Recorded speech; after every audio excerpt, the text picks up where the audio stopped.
Very recently, I posted a video looking at this guy, the SMTAV HD camera, which is a contemporary PTZ that is also the update of the camera that launched this channel about 4 years ago.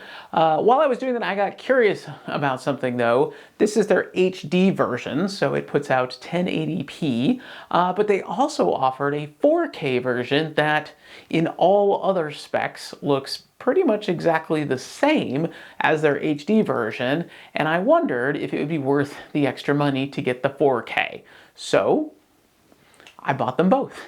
And so today I'm going to take a look at the 4K and see if that upgrade is worth the small amount of extra money that they're charging for it, or if you're better off just sticking with the HD and saving yourself the 60 bucks or so that is different.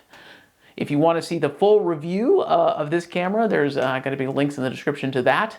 But for now, let's unbox this new one, which I'm guessing is going to be very much like the one I just did, and then run some quick tests to see what 4K buys you. All right, so in the box you get exactly the same as what we got on the other one. So again, do check out that video if you want a detail. But we get the same remote. We have literally the same user manual, which is not surprising. Same extra cables and bits, which is great. The same PoE splitter, which again, not such a great fan of, but you know, whatever. AC power adapter, mount for a wall mount, which is always handy. And I think I forgot to mention in the other video, you do get a little wall wart thingy here that you can use to stick a network jack on your wall. It's a very random inclusion, but hey, you get it. So yeah, let's take a look at the camera itself. Here she is.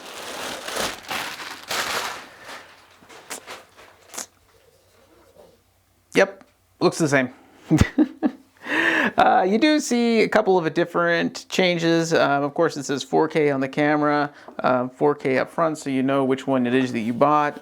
Around back, you have the same array of ports as the last time. And here I'll show you them side by side. And if it wasn't for the 4K markings, I defy you to see the difference. So in terms of features and usability and all that kind of stuff, exactly the same as the HD camera I already reviewed. That's not the interesting bit. The interesting bit is this 4K, and because it's 4K, it means there is a slightly different image sensor in here. So the barrels on your PTZ, they've got a collection of lenses out front, which is let them do the zooming.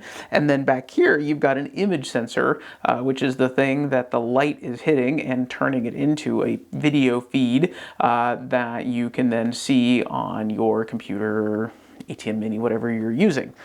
Because this is 4K, it actually has a slightly different image sensor back here that is a little bit bigger in terms of what it is physically, but also captures more light and more pixels of light to allow you to have that additional resolution.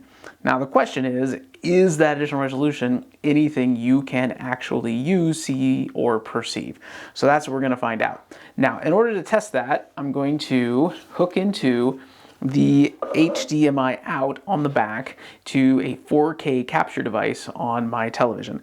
I have to do it through the HDMI because both of these cameras come with 3G SDI, and 3G SDI maxes out at 1080p. So you're not going to get 4K resolution out of 3G SDI. If you want to run SDI and 4K, you need a camera that offers 12G SDI, which I've found is exceedingly rare. There must be something about it that just makes it expensive to do. So most of these cameras that I've seen that offer 4K, it's 4K only out through the HDMI out, sometimes through the USB. Maybe we'll test that too.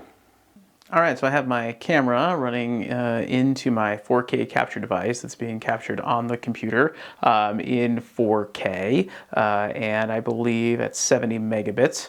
As you can see, as I go through with the remote and check out the menus on the camera, we can go to HDMI format, up one, and we have 4K P30 selected, so 4K resolution at 30 frames per second, and that's the most you're going to get. You're not going to get P60 at this price range, but you know what? That's probably okay. Now, if we cut down here to SDI format, you will see, as I said earlier, this maxes out at 1080p 60, so you're not going to get 4K there. That's just the way it is. All right, well, we'll do a little zooming just to run some tests. Again, this is kind of my industry standard test card. Let it get some focus there, and then we'll zoom out. And then I will get some comparison footage with the previous HD version of this exact same camera. All right, this setup is going to look remarkably similar to what you just saw because it is. All I did was substitute out the camera, and if it doesn't look any different, that's because on the outside it doesn't look any different, so you're not being fooled, I promise you. Let's take a look. If we go through the on-screen menu, it's in Chinese. There you go. And we come down here to video format. On this one, you can see we are running 1080p 30. We can kick this up to 1080p 60 if we want to, but since the 4K was running on 30, I figured I'd run this one on 30 as well, just to keep it fair. It is being captured and made into a 4K file on the recording size. So there's a little upscaling that's doing in the software, and this is recording at 30 megabits because that is the most it is putting out. So it's giving it recording at its full quality as far as that is concerned. So let's do a little zooming.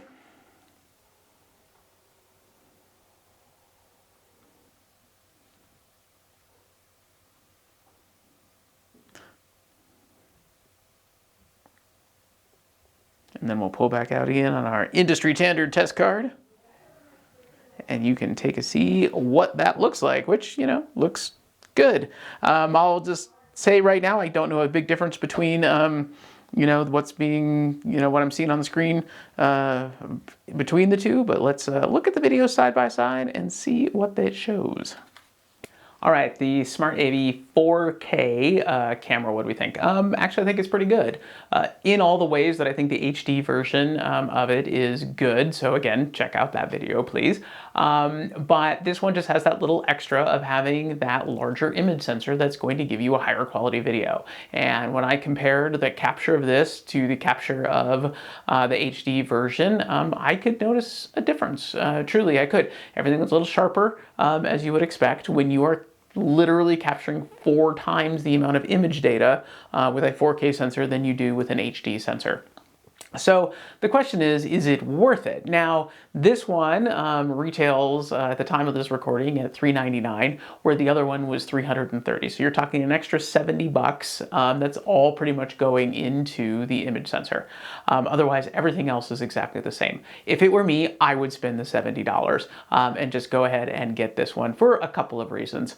Yes, most live streaming, especially in multicam environments for places like churches and venues like that, is all done in HD resolution. Right now, most of us stream only in 1080, so a lot of people aren't streaming in 4K yet. So on one hand, it might seem a little unnecessary. However, 4K really has arrived in a lot of places, and you see more and more streaming equipment coming out with 4K capabilities. So it may be something, even if you're not doing it today, you want to do down the line, in which case replacing an HD camera with a 4K camera is going to be a much more expensive proposition than just go ahead and getting the 4K in the first place. It'll automatically, kind of downsample into 1080, and that will look great, as good, if not better, than a normal 1080. So you can mix this in your environment if you want. If you've got some HD cameras and you want to add a third or a fourth or a second camera, go ahead and make it a 4K. Make that kind of your primary camera you're using and use the other one as like your secondary camera, and then you're set to go. And down the line, if you do want to upgrade to 4K streaming, the camera is there ready to receive it. Also, anytime you can have a larger sensor that's collecting more light and, all that kind of stuff, you're better off. You're going to start off with a higher quality product. And the best thing you can do for a quality live streaming experience is to make sure that you are capturing as much quality and as much information as possible right at the beginning, and that of course starts with the camera. So if you're going to spend a little extra now, spend the 70, 60 bucks, go ahead and get the 4K version of an otherwise really solid camera. All right, well, I hope this was helpful to you. Please like and subscribe. Check the links to Amazon in the description if you're interested in purchase. That really does help out this channel. If you have other products or suggestions for me, you can leave it as a comment on this video. And until I see you again, have a great day.